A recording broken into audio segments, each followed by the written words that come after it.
Eleitoral também é digital. E aí, bora votar? Só bora! Bora! Esse país também é nosso. E a gente pode fazer. A gente vai fazer a diferença. Justiça Eleitoral, a justiça da democracia. Olá, meu irmão, minha irmã. Você tem dado a devida importância à sua visão? A saúde dos seus olhos é prioridade para você? Sim? Então esta informação te interessa. Vamos falar de Lever, um suplemento de luteína e zeaxantina com vitaminas que atuam diretamente na sua visão e auxiliam no tratamento da catarata, glaucoma. Você tem sofrido com vista cansada? Já não consegue identificar o destino do ônibus à distância? Tem dificuldade para ler um livro ou as mensagens nas suas redes sociais? Então está na hora de usar Lever e ver a vida com outros olhos. Ligue agora mesmo para a nossa central 11 4750 2330. 11 4750 2330. Diga que você é ouvinte da Musical e tenha condições exclusivas de pagamento. Estamos esperando sua ligação. Ligue agora 11 4750 2330. 11 4750 2330. Enxergue melhor e viva bem com Lever, luteína e zeaxantina. ZYD 930.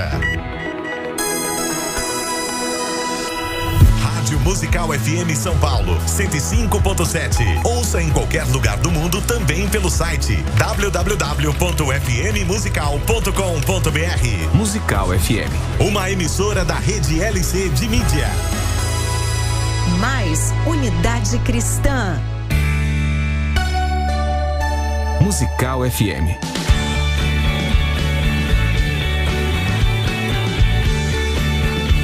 Unidade Cristã. Agora, na Musical FM. Um espaço para receber amigos. Aqui na Musical. Sempre com a sua participação. Seja muito bem-vindo. Conversa entre amigos. Musical FM.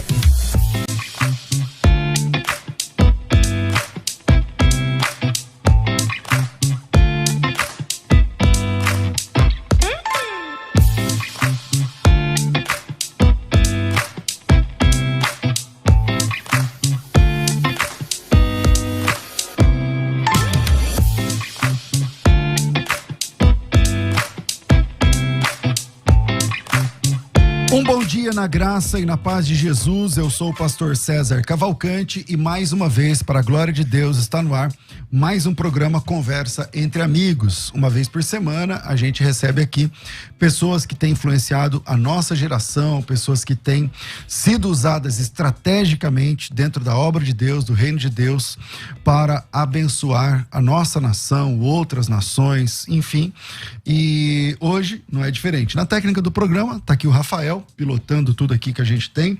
Você pode acompanhar esse programa pela 105.7, essa é a principal emissora evangélica de São Paulo, Rádio Musical FM. E se você quiser assistir o programa, se você quiser ver o programa acontecendo ao vivo, tem duas opções. Você pode baixar o aplicativo, você vai ouvir, mas se você quiser assistir pelas redes sociais, tanto no meu @César Cavalcante, quanto no FM Rádio Musical. Lembrando que o meu César é tudo errado, começa com S, só para complicar a vida. Então S e Z depois, César Cavalcante. Você consegue acompanhar aí, assistir ou pelo FM Rádio Musical, pelo Facebook, pelo Instagram e também pelo YouTube. Bom, eu quero aproveitar o máximo do tempo, então não vou ficar enrolando não. Estou recebendo hoje aqui um dos principais nomes do pastorado, da liderança brasileira, pastor Silas Malafaia, nascido... denunciaram até a idade do cara aqui. Nascido em setembro de 1958, no Rio de Janeiro.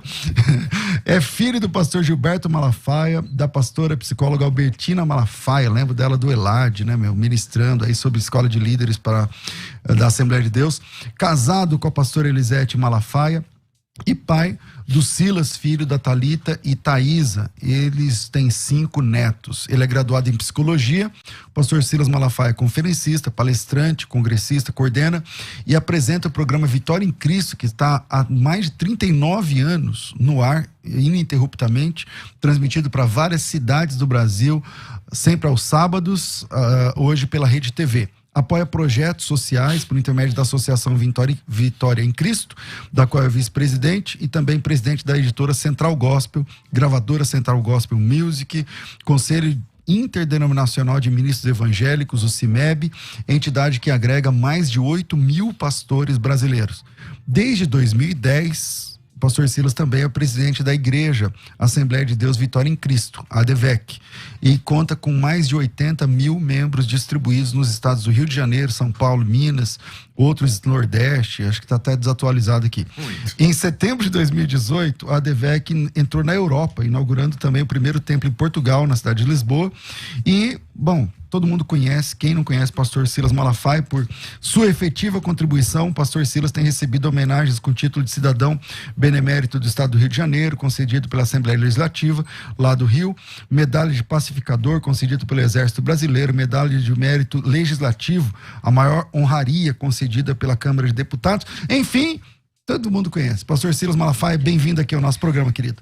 Bom dia, é um prazer, uma alegria estar aqui contigo, César, e aí com a turma aí, a multidão de gente que acompanha aqui pela Musical. É um prazer. Cara, eu tenho um monte de pergunta e vou explorar bastante a questão da liderança, porque o senhor é um grande líder no Brasil, um dos principais líderes do Brasil. Como que nasceu essa ideia de ter mais pastores juntos, de ter o CIMEB, o Conselho Interdenominacional, como é que funciona? Como é que nasceu essa história? Deixa eu falar. Eu sou da Assembleia de Deus. A Assembleia de Deus é uma grande igreja que representa mais de 50% dos evangélicos do país.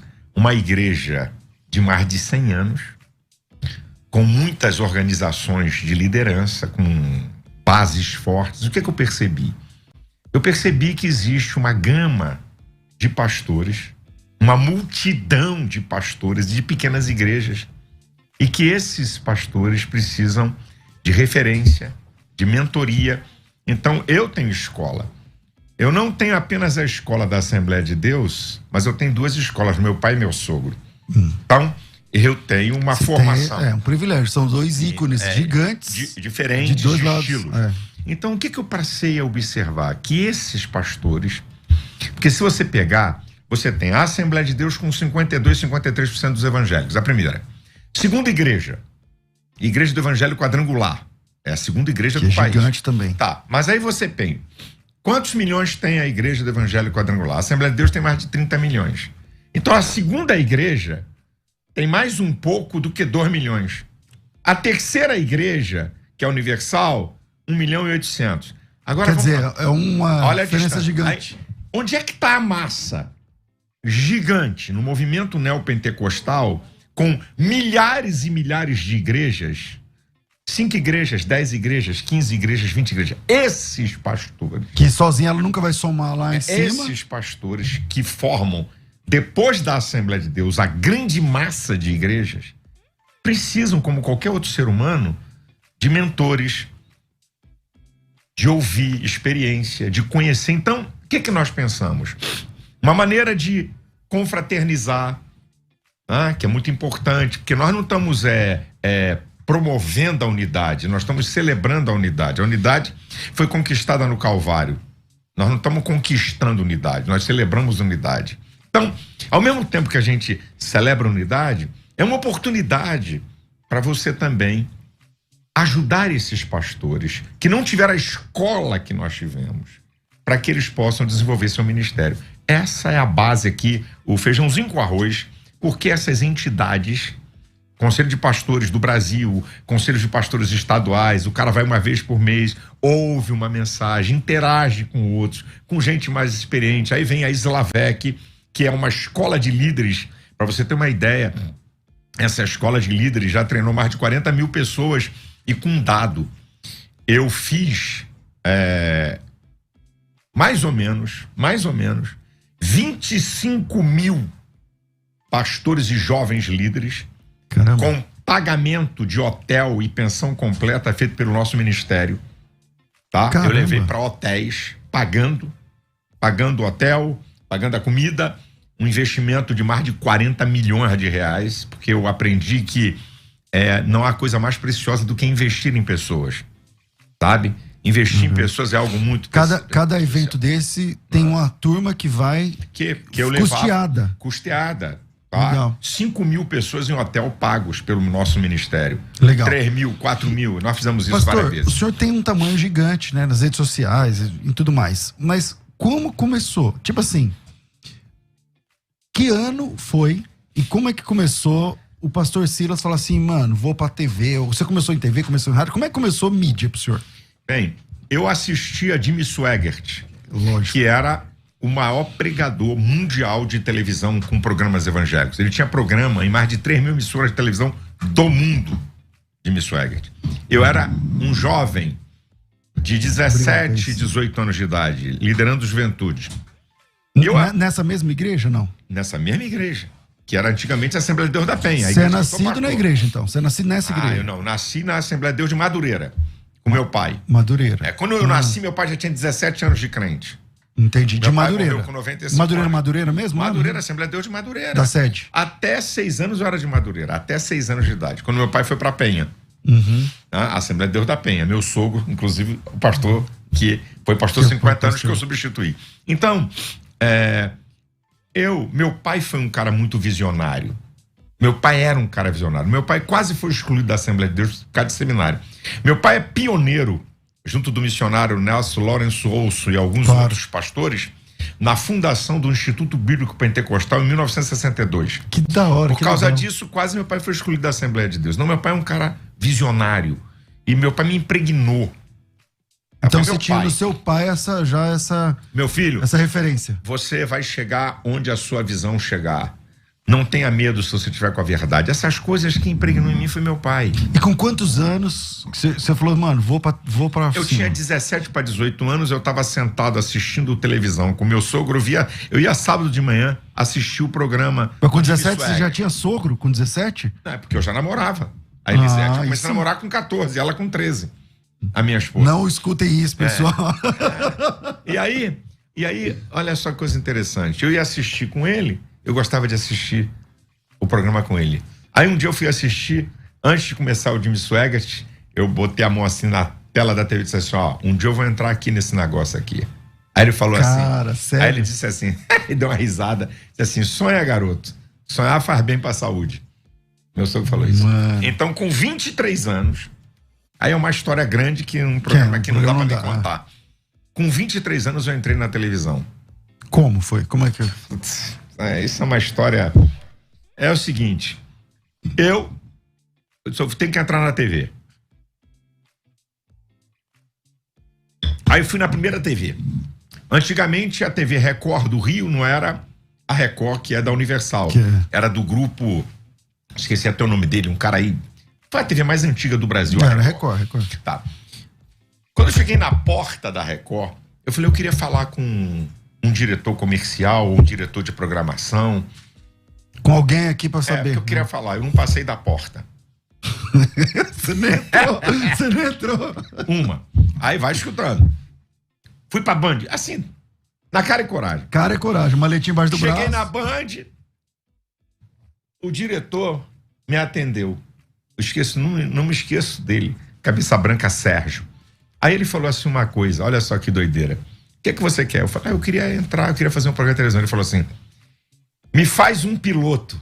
Eu, o que é piloto? Eu não sabia nem que porcaria era essa, cara. Aí ele falou, me faz um piloto. Que eu quero ver. Tá bom. Manda aqui pra mim que eu quero ver. Eu saí de lá, fui procurar o que era um piloto. Você não tinha câmera, não tinha... Porcaria nenhuma. Aí vai estudando. Eu falei, caramba, tá bom. Fui no SBT, aí foi a história interessante. Cheguei no SBT, falei, eu queria falar com um diretor de programa, um diretor comercial, eu quero entrar com um programa aqui. Aí um cara me atendeu. Esse cara me atendeu e me mandou para outro. O outro me mandou para outro. O outro me mandou para outro. Quando eu cheguei no quinto cara, eles estavam de molecagem, me fazendo rodar de safadeza, sabia que era o pastor. É nada. Aí o quinto cara, olha como é que Deus faz. O cara disse assim, ô pastor, a emissora aqui não põe programa, o SBT, não vende espaço. Mas o diretor da Record, Titus Bellini, primo do Bellini, jogador, é meu amigo. Pera aí um instantinho. Aquela primeira TV que eu fiquei barrado. Você não Ele passou pegou a o telefone. Ô Bellini, tudo bem? Vou mandar um amigo meu aí. Nunca tinha visto o cara nem Margot, nem mais magro. Atende ele aí que ele quer fazer. Qual o dia que ele pode ir aí? Amanhã, 2 horas. Ok, ó, anota o nome dele aí, Silas Malafaia. Então eles brincaram comigo, eu cheguei num cara. Na brincadeira dele, você caiu num cara que te ajudou. Aí já fui atendido. Quer dizer, eu não passei da porta. Você agora já foi como amigo do cara. E o cara nunca me viu e disse que era meu amigo. Aí quando eu cheguei lá, um cara muito simpático, o que é que você quer? Eu falei, eu queria fazer um programa, papapá. Ele percebeu que eu não conhecia. Ele falou, ó, eu vou fazer o seguinte, eu vou reservar um horário aqui, você tem 90 dias pra você levantar recurso, o custo é esse. Eu vou te mandar um cara aqui da TV. Era caro já na época. Era caro. Eu vou te mandar um cara da TV que vai poder... Ele chamou um cara que dirigia a programação da TV. Ó, esse cara entende televisão, ele pode dirigir o programa pra você. Bené Sena. Aí vai, muito bem. É aqui, você tem 90 dias. Aí eu saí em campo. Agora tem que arrumar um dia. Agora tem que dar meus pulos. Aí, cara, olha essa, eu vou contar essa. Aí cada tempo você quer perguntar muita coisa. Aí, na época, nós tínhamos na nossa igreja, famoso nas Assembleias de Deus, o Coral e a Orquestra Renascer. Pô, vendemos disco igual a água na época. E nós viajávamos com uma companhia de ônibus, uma empresa de ônibus chamada Minitur Turismo. Era de um português, dono de frotas de caminhão e uma empresa de ônibus. Aí eu fui ao gerente, que eu tratava com ele, disse assim, eu quero falar com o dono da empresa. Ele, pra quê? Eu quero um patrocínio, porque igrejas usam ônibus. E eu quero fazer um programa de TV. Da hora. Pra botar, ele disse assim, ô Malafaia, tu não conhece esse cara aqui. Isso aqui é um português miserável, desgraçado, que até pra dar até logo, dá até logo com a mão fechada. Falei, me põe com ele, pô. Eu quero falar com ele. Quero falar, pô. Orei. 3 dias depois eu tava dizendo português. Ele cheio de papel na mesa. Vai falando aí. Aí eu pedi assim, o que que eu vou falar? Por isso que é uma chance aqui que eu falo. Aí nunca me esqueço, eu entrei e disse assim, Montenegro o nome dele. Não esqueci os nomes, eu me lembro. Tem quase 40 anos. Caramba, mano. Aí eu disse assim, seu Montenegro, o senhor tá vendo que tem uma juventude pervertida em drogas, em bebida, sem rumo? Eu tenho uma mensagem que muda a história do homem, de um jovem. Quando eu falei isso, ele soltou a caneta e o papel e começou a prestar atenção no que eu estava falando. Eu não sabia. O único filho dele mergulhado em cocaína. Caramba, filho único, herdeiro do império. Aí você tocou logo foi Deus, sem foi o saber. Espírito Santo. Aí eu entrei, ele, quando terminou, falou, conte comigo. Aí eu expliquei que eu alugava os ônibus, que ele podia perguntar ao gerente e que as igrejas... Igreja vivia jovem, não sei pra onde. Aí saí com 30% do valor que eu precisava. Na primeira paulada. Saí com 30%. Depois eu fui a um cara que era dono de uma rede de óticas evangélicas no Rio de Janeiro, tinha umas 10. Amigo do meu pai e tal. Falei com ele, mais 30. Ficou faltando 40. Agora eu vou apelar pros irmãos. Aí fui pro meu sogro. Falei, pastor. Nisso você já estava casado? Ou já era casado? 23 anos, já era casado. Já era pastor, novinho, tinha acabado de ser consagrado. Eu falei, pastor, é isso. Eu só precisava de autorização para pedir irmãos que queiram me ajudar. Falou, vamos para a reunião do presbitério, que é da Assembleia de Deus, sabe o que é isso? Chegou na reunião do presbitério.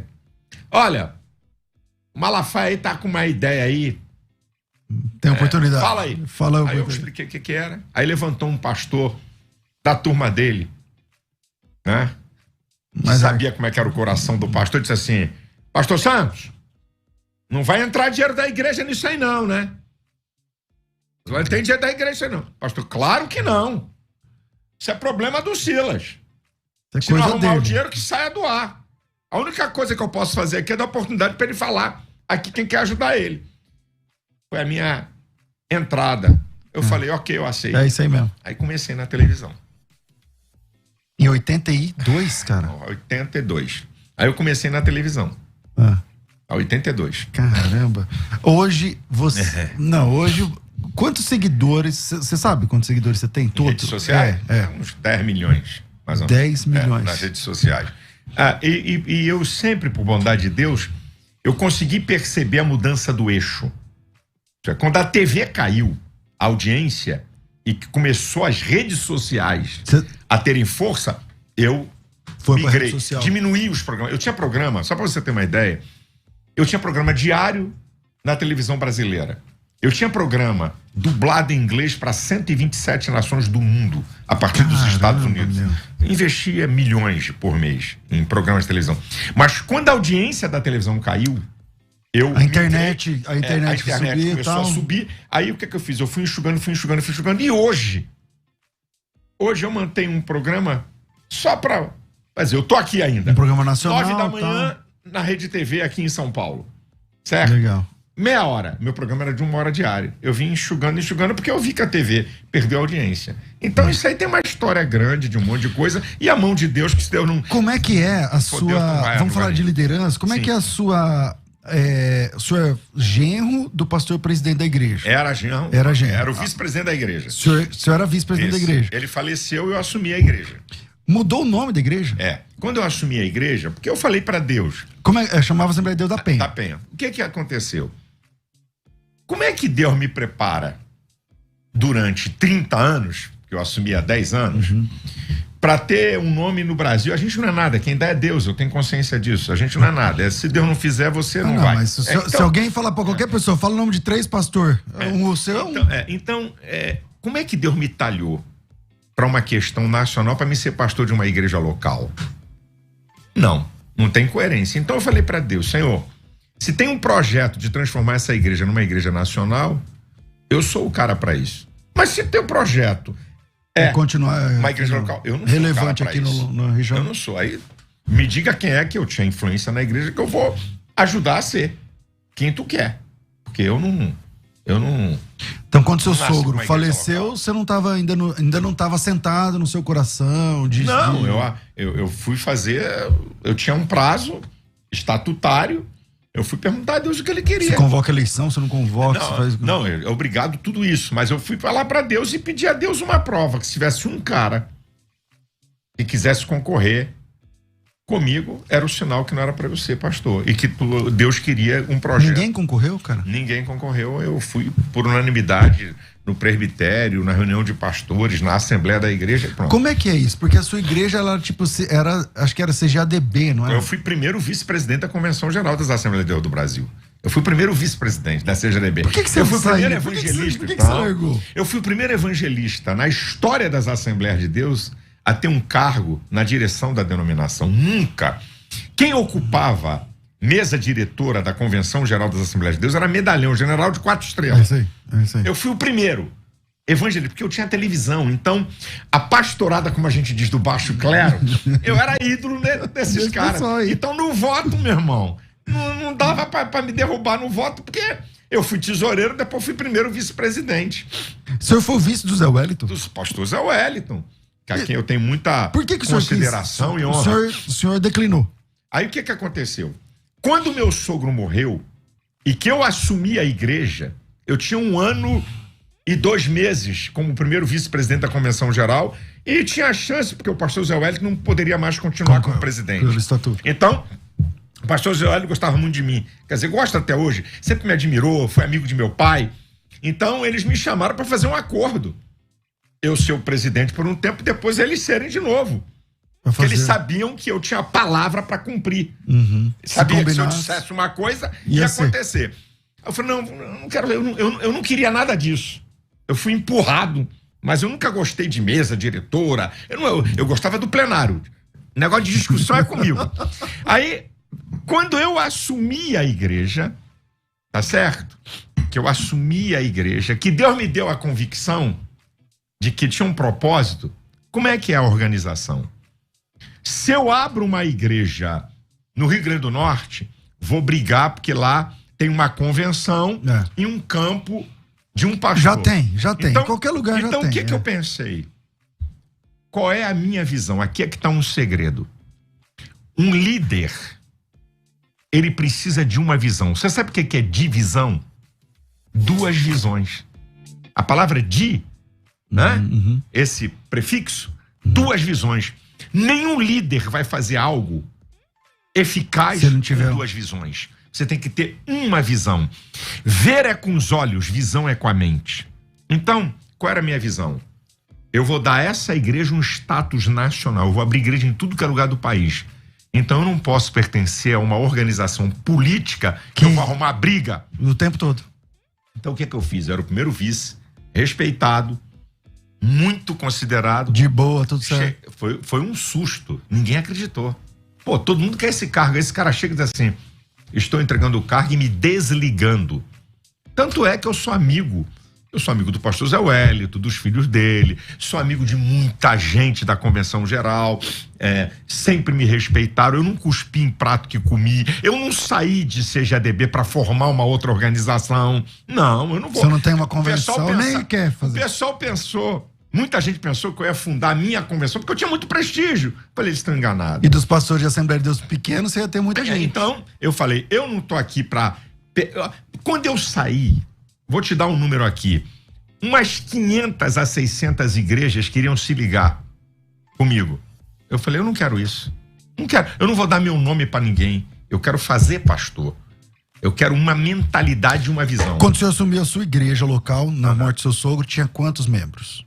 E quantas igrejas? Tinha 20 mil membros a igreja. Eu não peguei uma igreja... Já era grande. Não, eu não peguei uma igreja quebrada. Eu 20 mil membros em quantas igrejas? Tinha umas 70 igrejas. Mas tudo no Rio? Tinha uma no Espírito Santo. Perto do Rio ainda. Tinha uma no Espírito Santo e uma em Recife. Tinha uma em Recife? Uma em Recife. Entendeu? Hoje a DVEC tem quantas? Mais de 200 mil membros. Peraí, de 20 mil para 200 mil em 10 anos, cara. Mil, e hoje nós temos aí mais 150 igrejas e só agora, né? Nós temos 12 propriedades para fazer obras de igrejas novas. Quando acabou a pandemia... igreja está sendo construída, feita agora.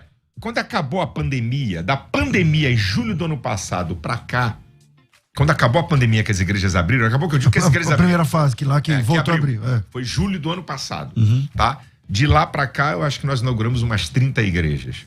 Então... Caramba, então você montou... Então peraí, mas como é que é a liderança disso aí acho que não dá para falar aqui tudo, mas, por exemplo, como é que é isso? Porque... Você tem que... Eu aprendi algumas coisas. Por que Deus tirou o povo do Egito e não tirou o Egito do povo? Porque tirar o povo do Egito só bastava o poder de Deus. Tirar o Egito do povo nem Deus, porque por causa de mentalidade, Deus não invade o livre-arbítrio. É a cabeça do cara, né? É a cabeça de cada um. Então qual é o grande segredo? É formar mentalidade. Olha o que diz a Bíblia. Não vos conformeis com este mundo, mas transformai-vos pela renovação da vossa mente, da vossa mentalidade. A mente humana comanda vontade, sentimentos, ações, decisões e atitudes. Então, uma mentalidade precisa ser formada. Eu não quero pegar gente com mentalidade de outro ministério para botar aqui que não vai dar certo. Vai dar ruim. Esse é um segredo da Igreja Universal. Pode humilhar, pode meter o pau na Universal. Pode falar, o Macedo nunca pegou ninguém de fora. Ele forma. Dentro do jeito deles, dentro da coisa deles. Não quer saber de gente de fora. Então, eu não quero saber. Então, peraí, então você trabalhou nesses 20 anos. Nesses 10 anos que eu sou pastor. Nesses 10 anos. Eu peguei, porque meu sogro era um grande apacentador. Meu sogro foi um cara que sabia fazer. Então, mas como é que você tinha material humano para tudo isso? Então, quando eu... Ou você tá fazendo ainda? Não, eu tô fazendo ainda. Quando eu cheguei, eu peguei a turma jovem que ele vinha fazendo. Que queria alguma coisa, os jovens que estavam interessados. Eu comecei a pegar essa turma e colocar em igrejas, sem serem pastores. Você apanhou? Tipo dos mais velhos, o pessoal que tem a mentalidade mais... Deixa eu te falar, é tão interessante como a igreja estava preparada para uma mudança de eixo. Meu sogro, pacífico, calmo. Porque ele é muito diferente de você, né? Então, são estilos diferentes. Eu sou do pau. A igreja é Deus, não sou eu. É Deus. Deus, quando quer usar alguém, fazer alguma coisa, ele faz. A igreja estava preparada, ela queria entrar numa outra dimensão. Então, ser bem honesto, no universo Meia de dúzia, gente, 3 ou 4. meia dúzia de 3, desculpa a expressão. Uhum. Mudei o nome, pô, isso na Assembleia de Deus. Nossa, que é uma mudar o nome tradição. da igreja, meu amigo. Mudei o nome de uma igreja de 60 anos. Então, o povo entendeu a visão, porque o povo precisa entender uma visão. Eu aprendi também um princípio da liderança. Ganhe o coração de um povo primeiro antes de você impor a sua liderança. Então. Antes de você mandar. Antes de você dizer, tem que ser assim. Você tem que ganhar o coração de um povo. Eles têm que entender seu propósito. Depois que você ganha o coração deles, porque entenderam a tua visão e o teu propósito, você tem que ser claro em dizer o que você quer, onde você quer chegar. Então você não chegou lá mudando o nome da igreja no primeiro dia, né? Não assumir, agora dá um tapa na mesa, fala, agora vai ser outro nome. Não cheguei jogando o pastor fora. Eu não cheguei arrancando os mais antigos e mandando ir pra rua. Nunca fiz isso com nenhum. Não fiz isso com nenhum. Eu fui relocando eles para áreas. Você vai trabalhar com mentoria aqui. Atendimento pastoral. Vocês têm a experiência, não é? E deixa os novos aí. E tenho ainda pastores que não são novinhos e que dirigem igrejas. E que não são pastores de 30 anos, nem de 35, nem de 40. Então, eu acho o seguinte, quando você passa uma visão pro povo do que você quer, você faz o povo sonhar os teus sonhos. Todo ser humano quer participar de alguma coisa grande. Você já viu que um restaurante que tem um monte de carro parado na porta, alguém para também? Porque o ser humano vive de modelos de imitação. Nós somos seres sociais. Tá vazio, você nem vai. Nós somos os seres mais ignorantes quando nascemos, para nos tornarmos o mais inteligente quando crescemos. Isso só é possível através das relações sociais. Então, se você passa num restaurante vazio, não entra. Isso é incrível. Como é que o ser humano vive de modelos de imitação? De prova social. Eu tirei a ideia de congregação. Eu não tenho congregação, eu tenho igrejas filiadas. Falava congregação. Acabei com uma sub-igreja. Congregação é aquela rixa de sede com congregação. Eu conheço a Assembleia de Deus. Então, eu acabei com isso. Nós somos igrejas. A única coisa é que aqui é uma igreja matriz. Mas todas são igrejas. Assembleia de Deus Vitória em Cristo. Em qualquer lugar é uma placa só. Agora, a sua igreja ela tem também um padrão, né? Ela tem um padrão que é diferente de chega lá, já tem um telão, já tem isso e tal. Eu tento fazer com excelência. E fazer com excelência todas, se você vai abrir uma igreja hoje, sei lá em Bauru, aí você tem exigências? Até na favela. Exigências? Qualquer lugar. Eu abri uma igreja num lugar chamado Cabuçu, um distrito da cidade de Nova Iguaçu. É uma cidade dormitório, classe social mais baixa. Cabuçu fica a 10 quilômetros do centro de Nova Iguaçu. Classe social baixa. Com todo respeito à nossa igreja lá, eu brinco que é ponto turístico. É uma igreja para 3 mil pessoas sentadas, que muita igreja em área nobre não tem o que eu tenho. Ar-condicionado central, telas de LED, som importado. Eu sou enjoado. Eu gosto de tudo do melhor pra mim, porque pra Deus tem que ser esculhambado. Isso é um padrão pra toda igreja? Pra tudo que é igreja. Qualquer igreja que eu abro,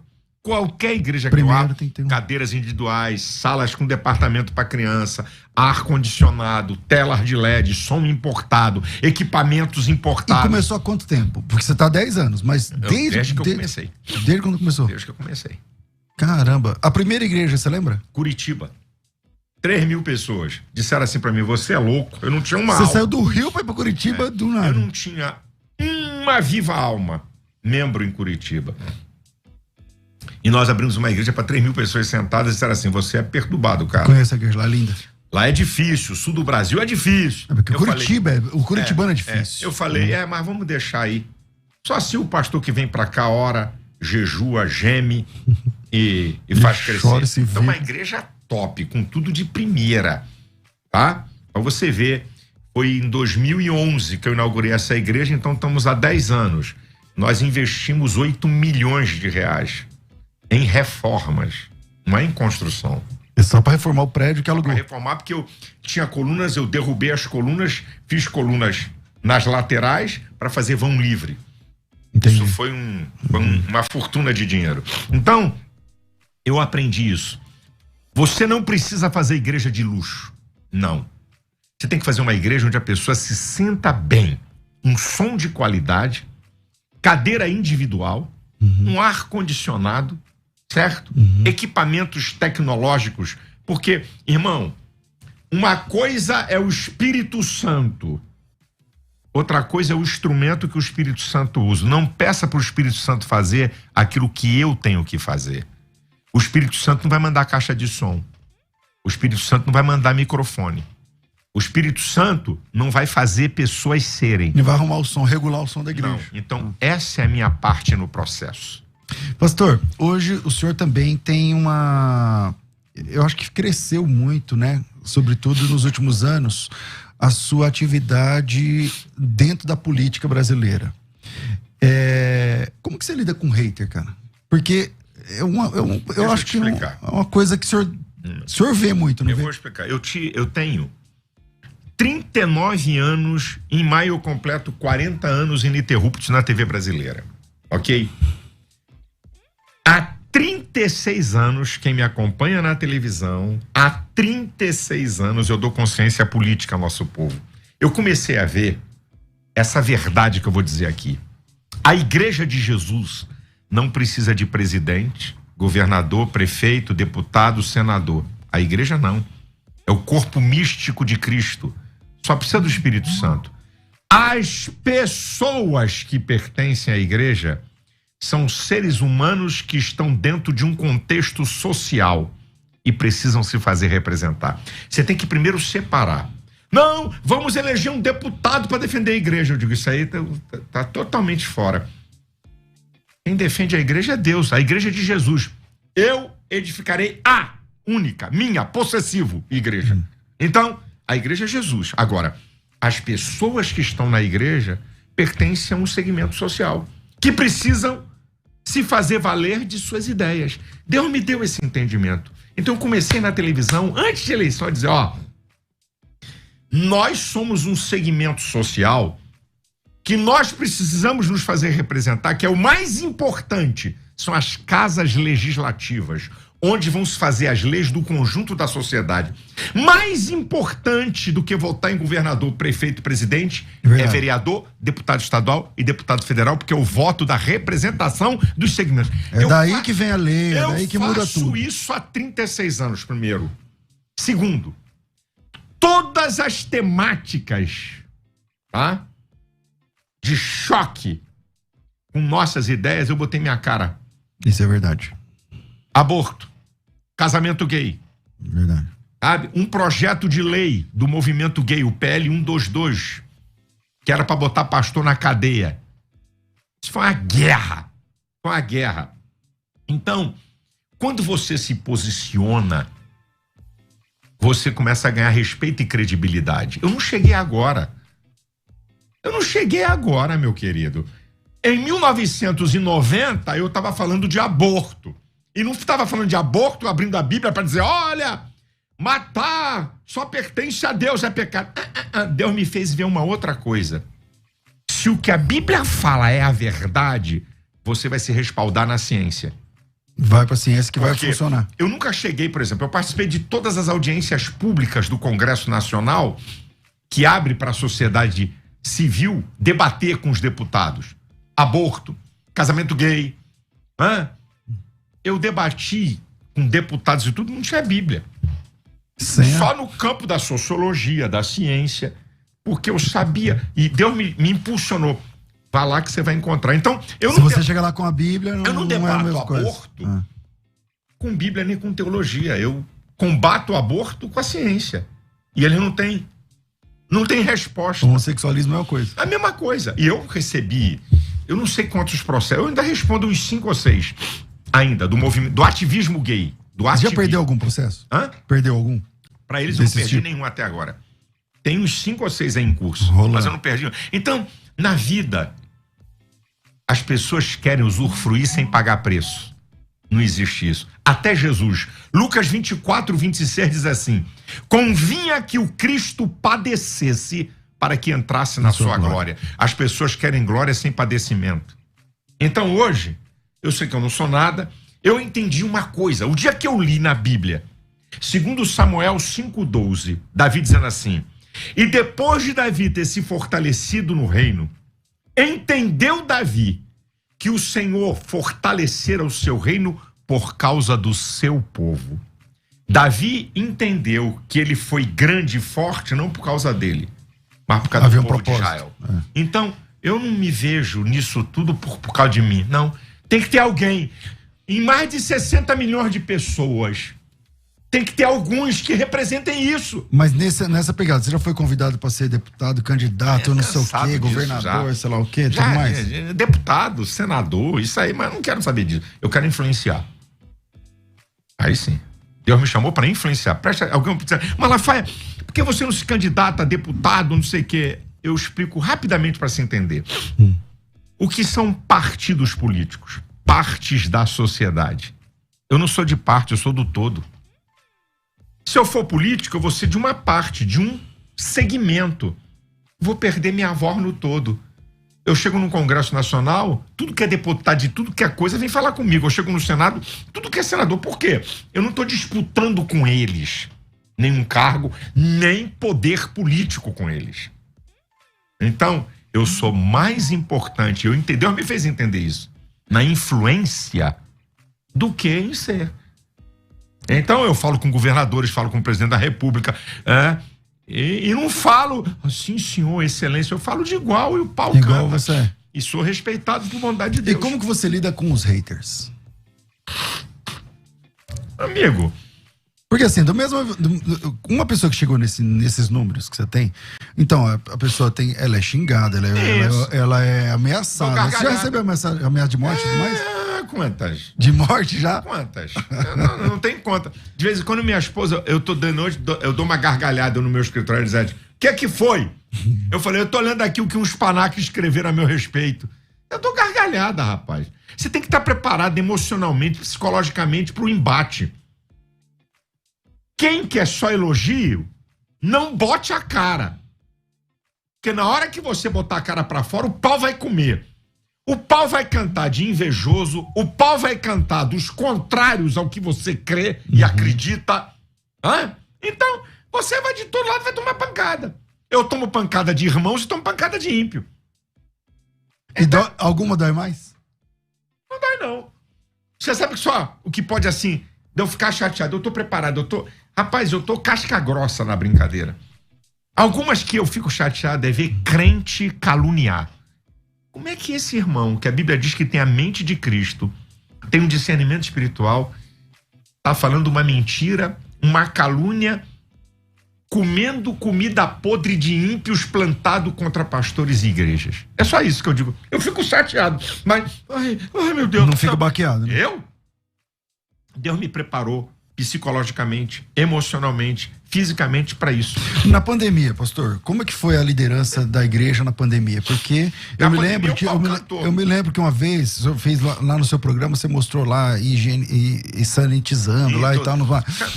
A igreja sua estabilizou, cresceu, diminuiu? O que virou na pandemia? Irmão, quando você está preparado, pode vir a tempestade, pode vir o que for. Primeiro, como eu sempre fui antenado nas redes sociais, a minha igreja estava preparada com transmissões por internet. Eu já vinha fazendo isso com excelência e com público grande, então não tivemos problema. Foi tipo online, né? Online. Ponto 2. O povo da minha igreja tem consciência do seu papel. Eu não preciso estar com a igreja aberta para o povo dar dízimo e oferta. Na pandemia, eu tive o prazer e a honra, porque para mim isso foi um privilégio. Eu fui evangelista. Eu fui evangelista há 28 anos. Eu fui evangelista. Caramba. Eu banquei. Eu não. A igreja que sou pastor. 26 evangelistas. 6 membros da minha igreja. 20 não membros da minha igreja, mas sabia que era gente de Deus. Eu banquei com um salário na pandemia? Durante 3 meses. Ajudando os caras para continuar pregando, continuar levando. Não, continuar pregando não, porque não podia pregar a igreja, tudo fechado, como é que eles iam viver? Bancando o cara para ficar salário. Esperando em casa e tal, para melhorar. Salário. 26 caras. Dando salário. E a igreja? Porque eu vejo que na pandemia vocês continuaram inaugurando igreja e tal. Então, não muda. Rapaz, quando você ensinar custa. Ensinar tempo. mas vale a pena. Quando você ensina um povo, ele vai ter que praticar. Se ele aprendeu, ele vai praticar.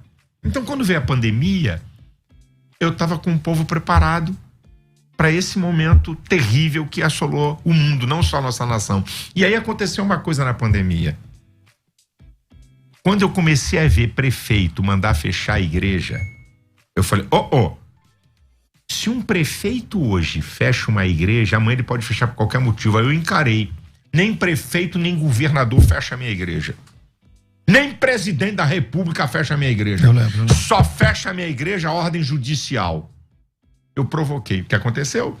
Porque fecharam algumas, né? Fecharam várias. Prefeito botou. Aqui ninguém toca. E vamos ver o que vai acontecer. Aí o Ministério Público, que nos ama muito, entrou com uma ação.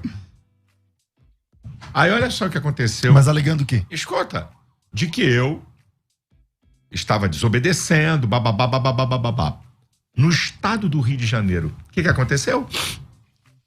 O caso caiu na mão de um juiz. O juiz disse assim: o culto é garantido pela Constituição. O Estado não tem que se meter no culto. Não tocou em nada. O Ministério Público ficou com raiva, foi para a segunda instância. Aí o desembargador, na segunda instância, o que ele fez? É isso que eu queria. Chegar lá em cima. Eu queria me respaldar. Não, mas lá, eu sei o que é que eu estou fazendo. O que o desembargador disse? Cultos online, igreja aberta para atendimento. Prefeitos fecharam a igreja 100%. Igrejas abertas para atendimento. Aí manteve. Desculpa que eu tô com um pouco de alergia. Aí manteve a igreja aberta de dia, o dia todo, de transmissão a igreja online. aberta o dia inteiro para atender gente. É o que eu queria. Quer dizer, a justiça, prefeito não vai vir aqui dizer que vai fechar a igreja. Isso aconteceu no Rio, eu contribuí para isso acontecer aqui em São Paulo, em Santa Catarina. Onde eu tinha igreja e meti o pé. Eu falei, ninguém vai fechar minha igreja. Prefeito não fecha. E aí o senhor falou, vai ficar o dia inteiro lá, vai quem ficar, quiser ir lá, vou pedir oração. Uma cidade, Lapa, no Paraná, que o prefeito entrou na igreja, meu pastor, falei, e orientei todo mundo, pega um celular e filma. Botou um obreiro, eu falei, bota ele aí na linha aí. Eu falei, você tem 1 minuto para sair daí de dentro. Você tá violando o lugar de culto, você pode ser prefeito do que você quiser. Aí dentro eu tô garantido, você põe o teu pé para fora. Que você vai arrumar a encrenca da tua vida. E você não tá falando com um pastor idiota. E botamos o cara pra fora. E o cara saiu, porque ele sabe. Ele não sabia que ele não tava tratando com um bobo, com um boçal. Entendeu? Eu falei, aqui você não bota o pé. Aí o tribunal no Paraná fez a mesma coisa. Igreja aberta para atendimento, não para culto. Eu falei, é isso aqui que eu quero. Acabou. Eu quero a garantia. Aí muito pastor, Malafaia, você é desobediente. Eu falei, deixa de ser trouxa, rapaz. O Estado não tem o poder sobre a igreja. Agora, eu tenho que obedecer a ordem judicial. Porque a ordem judicial você obedece, depois discute. Primeiro, se é uma Primeiro ordem... você obedece, depois discute. Então, eu queria um respaldo. Pra quê? Pra prefeito nem governador vir botar o dedo e fechar a igreja a seu bel prazer. Porque se fizessem isso nessa época... poderiam fazer a qualquer prefeito. Eu lembro daquele padre que tava, tinha um padre, lembra que tava lá, o cara chegou lá mandando fechar, tinha acho que 4, 5 pessoas na missa. Teve pastor que a polícia entrou, eu falei, tinha que fazer comigo. Tinha que fazer comigo, porque se policial entra na igreja para interromper um culto, eu anoto o nome de todos eles e entro com um processo por violação da Constituição. Que conversa é essa, rapaz? Então, nós precisamos entender uma coisa, meu irmão. Quando Deus, escute isso aqui, povo de Deus. Quando Deus levou o povo para ficar cativo os 70 anos na Babilônia, preste atenção a isso e você confere lá. Jeremias capítulo 29. 8 instruções que Deus deu ao povo que ia ficar 70 anos numa terra estranha. 6 instruções, exclusivamente social. Uma instrução social e espiritual. E uma instrução espiritual. Buscar-me-eis e me achareis, quando me buscardes de todo o vosso coração e serei achados de vós. Essa aqui é a única instrução espiritual. As outras: cresçam, multipliquem, produzam, comam, criem filhos, construam casas. Tudo questão social. Irmão, Deus trata o ser humano como um ser biológico, psicológico, sociológico e espiritual. Como o senhor vê hoje, a gente já está indo para os minutos finais, mas como o senhor vê hoje a política brasileira? O senhor acha que a esquerda volta? Tem capilaridade? Isso vai ser uma voltar? guerra. A minha oração é que o povo de Deus tenha discernimento. Em primeiro lugar. Porque nós não estamos, gente, numa questão de paixão política, como o futebol. É uma questão ideológica. Essa gente odeia nossos princípios. Qual é o paradigma, o modelo padrão do mundo ocidental? É o modelo judaico-cristão. O que a esquerda quer mudar? Para um modelo ateísta humanista. Eles descobriram, é o chamado marxismo cultural, que não adiantava usar a bala e a arma para conquistar as nações. Nós vamos conquistar pela cultura. Qual é o último reduto de autoridade? A família. Vamos destroçar a família para fazer uma sociedade de informes controlada por uma elite política. O meu povo foi destruído porque lhe faltou conhecimento. O nosso povo não tem ideia do que é a esquerda. Eu não estou falando nem da corrupção. A maior. Não é a maior, mas não. Os governos mais corruptos da história do Brasil. Os governos, olha a minha palavra, governos, Lula e Dilma. Mais corruptos da história do Brasil e dos mais corruptos do mundo. Então decida. Se você acha que uma pessoa pode entrar na tua casa e te roubar, ou se alguém pode roubar o teu celular, se você acha que isso é normal, então vote naqueles que fizeram o maior esquema de corrupção do país. Vamos deixar de lorota. Quer dizer que porque alguém te beneficia pode roubar? Eu tenho muita pena do nosso povo. Não é uma questão de paixão política, é uma questão ideológica contra nossos princípios e valores. E, pastor, o senhor acha que da parte do pastor Silas Malafaia surge aí algum tipo de projeto para alcançar outros pastores que também queiram ter algum, sei lá, querer desenvolver melhor a sua liderança, eu acho, sua compreensão, inclusive, de tudo isso que a gente está falando aqui? Eu tô me preparando, porque não é uma coisa fácil, tá? Eu quero passar um pouquinho daquilo que eu recebi. Essa é a nossa grandeza. Sucessão geracional. Ajudar outros da sua geração.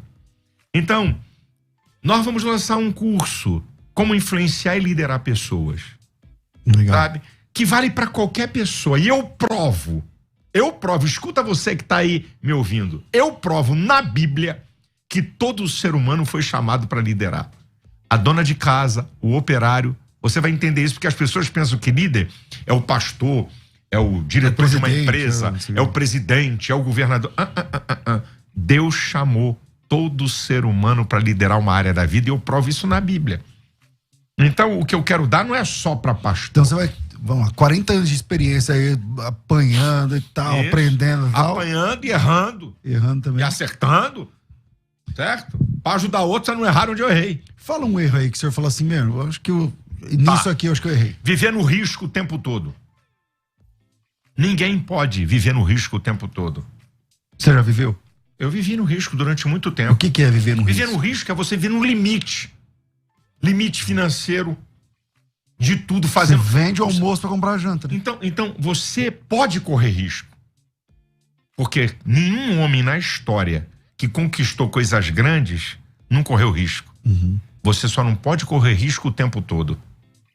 Porque você fica numa área vulnerável para você ser destruído. E não é Deus e nem o diabo, é você. Então, se eu dissesse, o que é que você fez que você não faria? Viver no risco o tempo todo. O que é que você fez que você não faria? Tem mais. Não, mas só não. Submeter a minha esposa a uma pressão psicológica e emocional o tempo todo. Eu é que estava envolvido, não ela. Então, o rescaldo do pau, da pancada, caia sobre ela. Então, por viver uma pressão emocional por um monte de coisa financeira, ministerial, de tudo. Política também. Tudo. A minha esposa, eu não faria. Hoje você preserva ela, então, nesse... Eu tenho pena de uma pessoa que depois que passa um tempo de experiência na vida, diz assim, se eu começasse de novo, eu faria tudo da mesma forma. Isso é um tolo. Isso é um ignorante. Eu fiz porque não tinha experiência. Como é que eu posso fazer algo de novo daquilo que eu errei? Por falta de experiência, por precipitação, por falta de conhecimento. Então eu não sou tolo. Então eu acho que eu posso ajudar muita gente a não cair nos erros que eu caí. Legal. Essa que é a grandeza do ser humano. O teu aprendizado para ajudar outros a não errarem. Legal.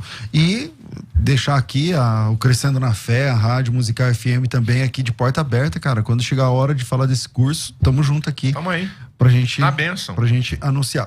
Pastor, quero te agradecer muito. Vai estar pregando por São Paulo hoje, não vai? Hoje eu tô pregando na Lagoinha, aqui do Pacaembu. Lagoinha do Pacaembu. Pacaembu. Eu vou pregar hoje. Aí tô indo embora, vou pra posse do André Mendonça amanhã. É amanhã, né? É amanhã. E depois eu vou pregar num grande evento da Quadrangular em Belém, um evento gigante em estádio, e aí volto pra igreja domingo.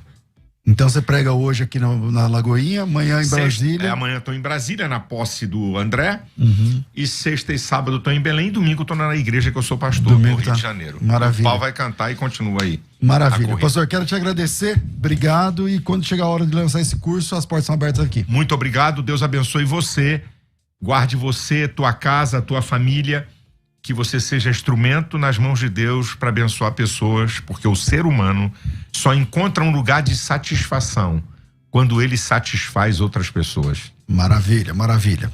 Bom, a gente tá ficando por aqui. Um grande abraço a todos vocês. A gente volta às 14h com o bom e velho programa Crescendo na Fé.